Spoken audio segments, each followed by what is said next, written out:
morning, everybody. This is Glenn with Red Dog Motorsports, and this video we're going to do some different stuff. Going to work a little bit on some shop projects, namely right now we're going to cut a big opening in my Connex. The opening from the factory is on the end in the dirt, and I can't get any of my heavy objects from inside the shop around and into it, all of that. So it's not being utilized as much as I'd like. I'd like to get a lot of my big items that are on wheels or that I don't use all the time, like my bender. I'd like to use a pallet jack and be able to put them in here. I'd also like to be able to store some of these engine components and other things like that that I don't use all the time, but I have for future projects. I'd like to be able to put them in here, get them out of the way, make more room in the shop for vehicle projects, that kind of thing, so that I can work on them in there around the tools. So to do that, we're going to cut a 6 foot wide by 7 foot tall opening. We're going to utilize the material that's here as the doors. I've got two 3.5 inch pieces of old well pipe that I'm going to use as some jams. I'll take that out of the doors, and then we'll create a little bit of an overlap, a couple of hinges, and some kind of simple lock mechanism in the center for a padlock. And that'll be that. That'll be our door system. Easy peasy. At least that's what I believe it's going to be. We're cutting this with a grinder and some cutoff wheels. A big grinder, not a little one. So we'll be wearing some safety equipment. And then if that fails, we'll pull the plasma torch out or something and get it done. But gonna jump in on this. Not going to film every bit of it. I'd like to keep this video a little bit short. There's really not much to it. And then after we get this done, we're going to be working on building a gantry. The gantry so that I can be picking up some of these bodies and beds and different things that we've got coming up on all these projects. Motor swaps. Got a lot of that coming up this year. So I need something a little bit better than my cherry picker. And the gantry is going to be it. It's going to be wide enough to go over a dually bed. Tall enough to pick a body up off of a frame, that kind of thing. We'll get into that in more detail further in the video. But for now, let's get going. All right, as you can see, I got all my anti-pregnancy equipment on, and we're getting ready to cut. I'm using nice large DeWalt. The 12-inch blade on it. Shouldn't have any trouble going through that. The way I'm going to do it, I'm going to cut the bottom, we'll cut the top, we'll cut the middle, and then we'll cut the sides. May leave a little bit in the top or something so that, sorry, probably the audio is going in and out. I'm not mic'd up. May leave a little bit in the top just so that it hangs as I cut the verticals out. And then I can go up there and cut them, and then it'll just drop out of my way. And that way I don't have to worry about it pinching blades or anything like that, or falling on me while I'm cutting out the verticals. So that's what we're gonna do. I'm gonna switch you guys over to the old slow-mo, and we'll go from there.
give you a quick update on where I'm at.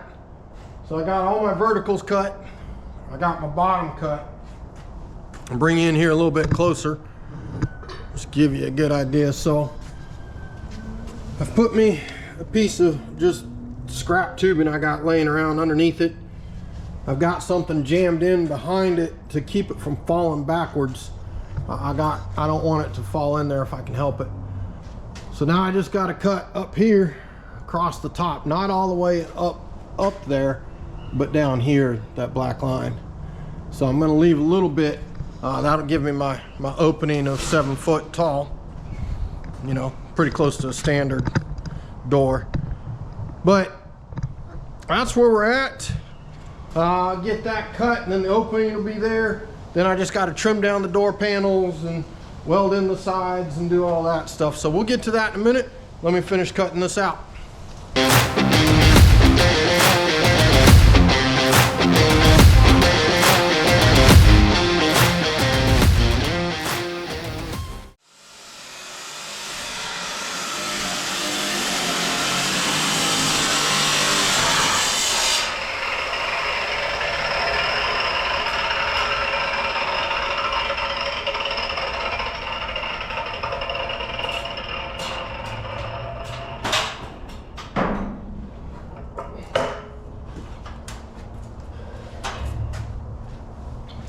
All right, one down, one to go.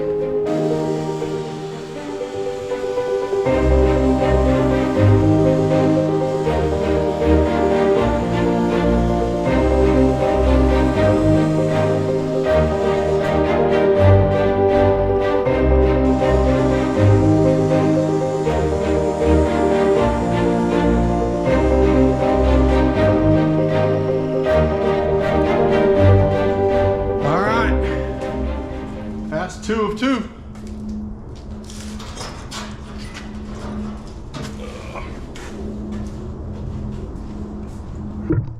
All right, we got our opening.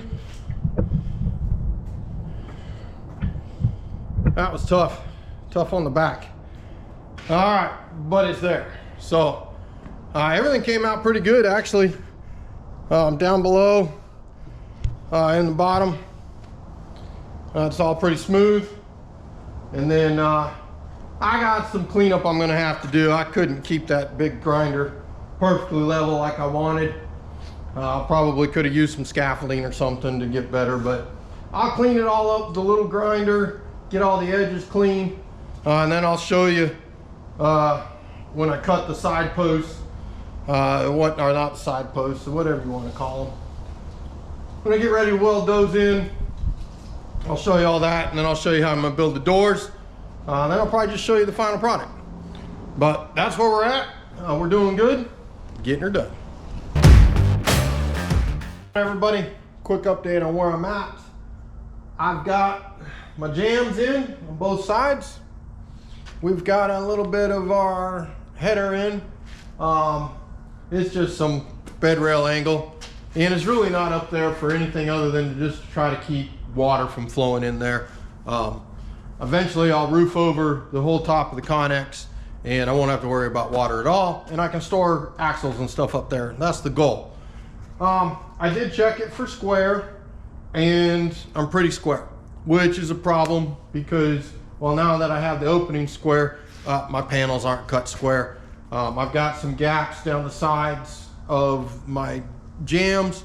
You know, obviously they're pretty straight, but my cuts wobbled as I went along.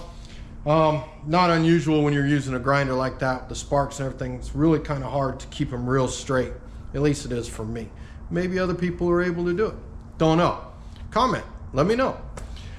So now what I got to do is square up and cut to size the panels that I cut out of the center, put hinges on them, do a little bit of bracing. I'm going to use some more bed rail that I got in there to just brace the back so the doors aren't real floppy.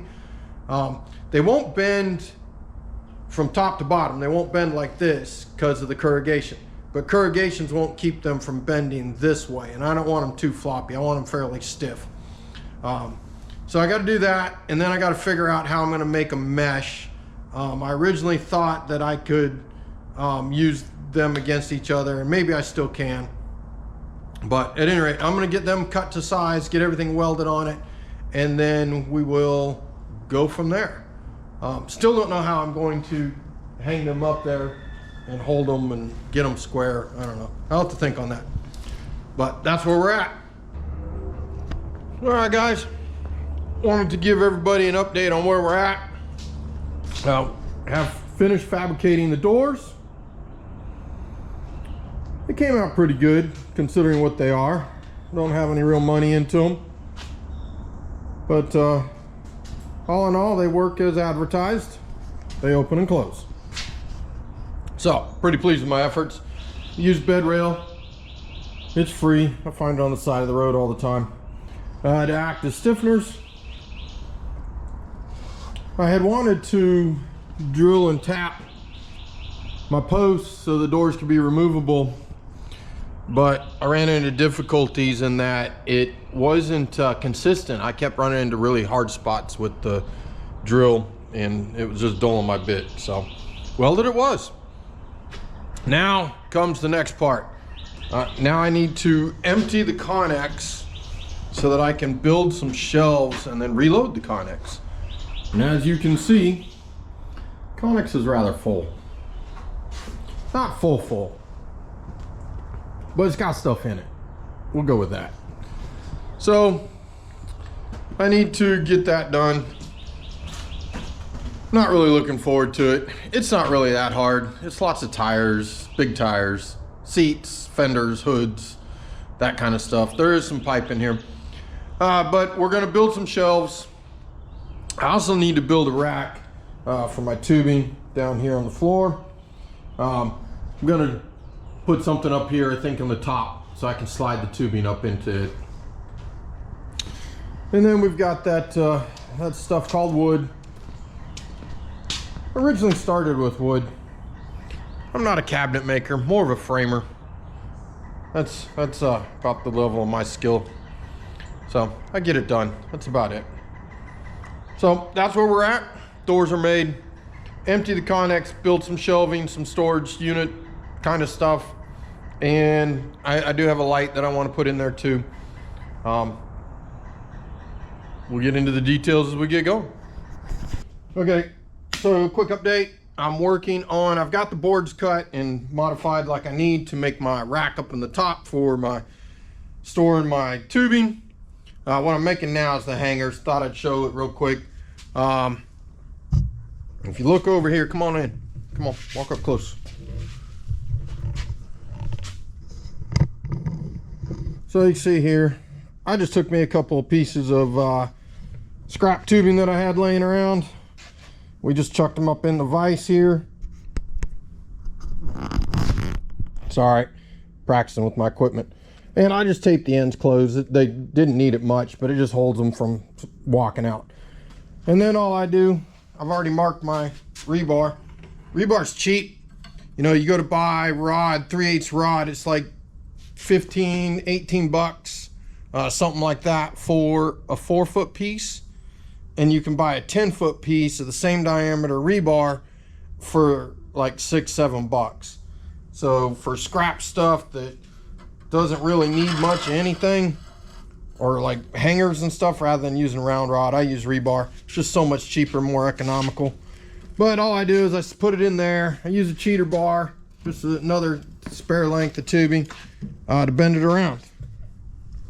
Here, step over here, please. There we go. All right, so that's one hook.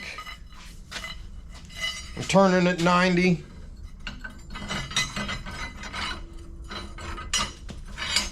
Let's line up my next line. Bend it again. This one just goes 90 instead of 180. Then we go to the next one. Line it up with our tubes again. Bend it at a 90. And voila, we got a hook. So I've made 6 of these so far, and I'll show you real quick how I'm mounting them up. All right, guys, we're wrapping up for the day. I've got pretty much everything done. I've got a couple more things to do. We need to put light inside, which I've got, and then I need to put some kind of strip over the top of the doors to try to divert some of the water when it rains. And I need to load a bunch more stuff in there from out of the shop. But I need to move the buggy, so we'll get into all that tomorrow. But I'll take you inside right now, show you what I got.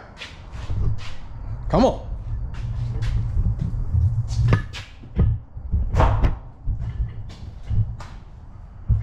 All right, so back in the back, we just got some shelving. It wasn't fancy, didn't need to be.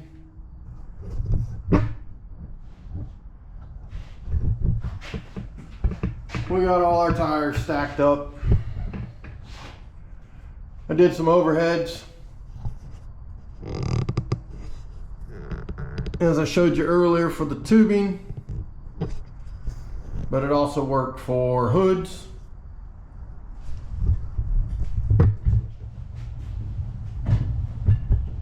All in all, it's a useful project for me.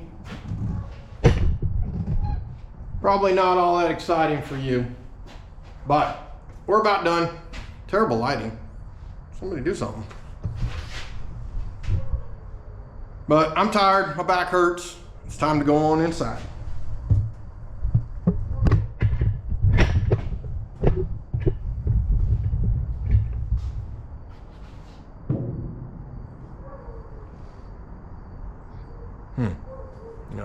All right. So I realized when I was working on editing the video from last week with my Connex doors that I hadn't, that I said I was going to show some stuff and then I didn't. So I wanted to get in here, show some quick details on some of the things that were part of this project. They're not really that important, but who knows who wants to see it. Just because I think it's boring doesn't mean that somebody who's watching the video isn't like, hey, I wish you'd shown a little more of that. So to show you my light, if you look right here,